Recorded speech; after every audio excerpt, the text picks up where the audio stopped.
Welcome to Simple Health Radio, the podcast about recognizing medical emergencies and promoting wellness throughout your journey in life. Your host is Dr. Emran, a respected physician who's treated thousands of people just like you over the past 10 years. Listen to the show each week on iTunes, iHeartRadio, Spreaker, and 3 and Out Radio Network. Information provided on this show is not a substitute for professional medical advice. Always discuss your questions with your doctor or go to your nearest emergency room immediately.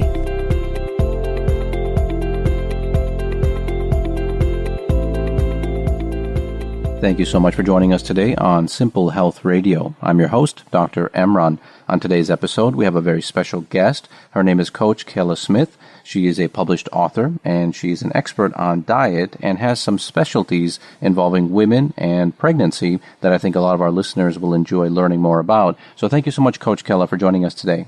Thank you. Thanks for having me. Absolutely. So tell us a little bit about your background and sort of your training and what state you're in right now. Yeah, so I am in Nashville, Tennessee. I have been a health and life coach. I've been in this industry for over 20 years. I was a personal trainer for a long time, and I worked on the sales side of things, and now I'm a health coach, and I specialize in women who are trying to lose weight after pregnancy and women who are struggling with infertility. I struggled with infertility a long time myself, and so this is quite a passion for me to help women conceive a healthy baby. Excellent. Very good. Well, thank you so much for discussing that with us. And I'm an ER doctor, and so in the ER, typically we don't have a lot of these challenges that you're describing. But I will say that I have seen a large number of healthy young men and women who are struggling with infertility for different reasons. Tell us a little bit about what your experience was or how you've worked with other people, how they get diagnosed with infertility and what the process normally is. Right. So my experience, my husband and I, like many other couples out there, were trying to get pregnant. We tried for 6 months and we weren't able to conceive. And so I went to my regular doctor and was trying to figure out what's wrong. Nobody could give me an answer. My doctor couldn't give me an answer. They just kept saying, you and your husband are perfectly healthy. There's no reason why you can't conceive. And so we were kind of hitting a wall, like, well, what's the problem? And that's how I kind of got into working with people with infertility, is because I just started researching and learning and, and in my health coaching practice, I started seeing more and more clients come in that did have infertility issues. And so I started putting them on really specific diets, looking at their exercise, looking at how much they were sleeping, and just kind of built a program around how to help with infertility and how to conceive this healthy baby. I see. Very good. And then tell me about some of the things that you've noticed. So when people are diagnosed with infertility, my understanding is that one of the first treatments is actually hormones. And so men and women will consult with an infertility specialist, and then oftentimes they'll use a regimen of hormones to stimulate ovarian production, I guess, and then they kind of go from there. Have you found that with your recommendations on nutrition, does that improve or decrease or interact with those treatments? It definitely interacts with those treatments, and balancing your hormones is probably one of the most important things you can do if you're trying to conceive.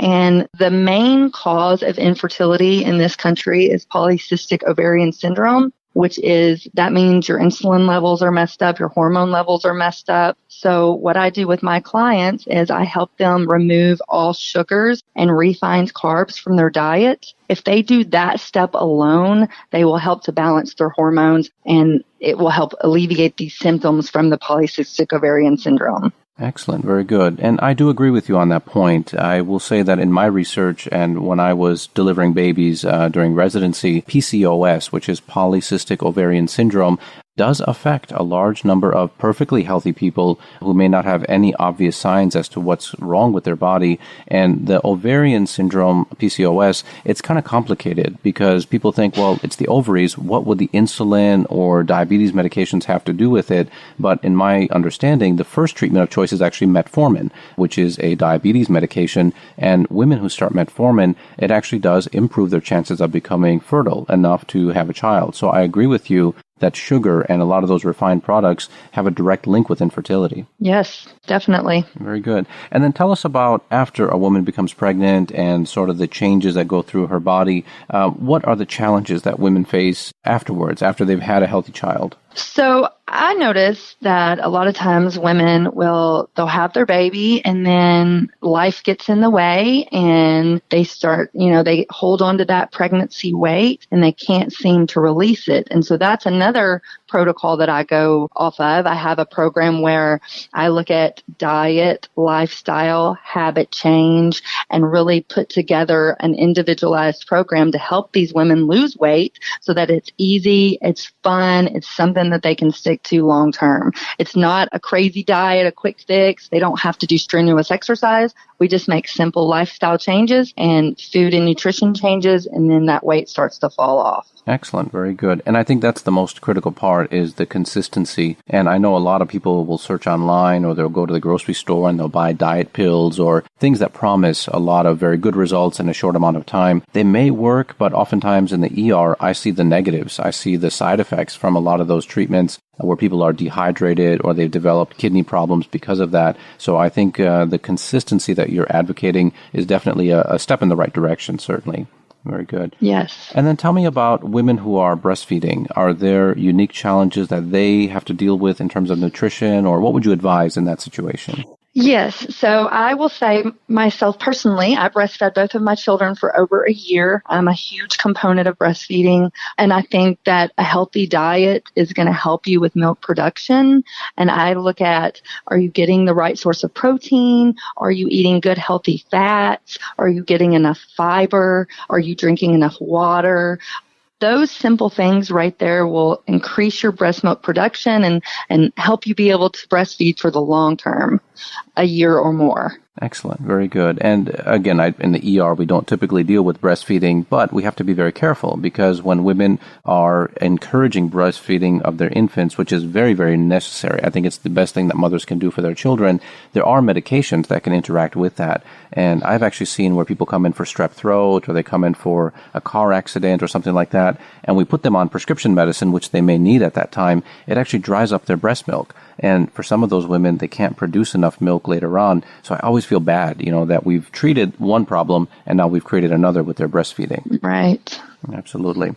Now, tell us about how people can connect with you. Do they need a referral from their doctor to see you, or is there a website that they can go to? No, you can work with me directly. I like to work hand in hand with your doctor. So if your listeners currently are working with the doctor, I'm happy to work hand in hand with them. But you can also just go visit my website and reach out to me directly. I work with clients one-on-one. I work over the phone, so you don't even have to be in Nashville. I see clients all over the world. My website is KelaHealthCoach.com, and Kela is spelled Kela. Excellent. Very good. And we will update your information, including the website and your social media, and we'll include that on our show notes and blogs. So people who are listening to the episode today, it's very easy. You just go to our website, simplehealthradio.com. You'll look for the episode that we just talked about today, and you'll be able to click and directly connect with Coach Kela regarding that. Now, we have just a couple minutes left. So do you have some final thoughts or some positive words of advice that our listeners would benefit from? Yes. This doesn't have to be hard.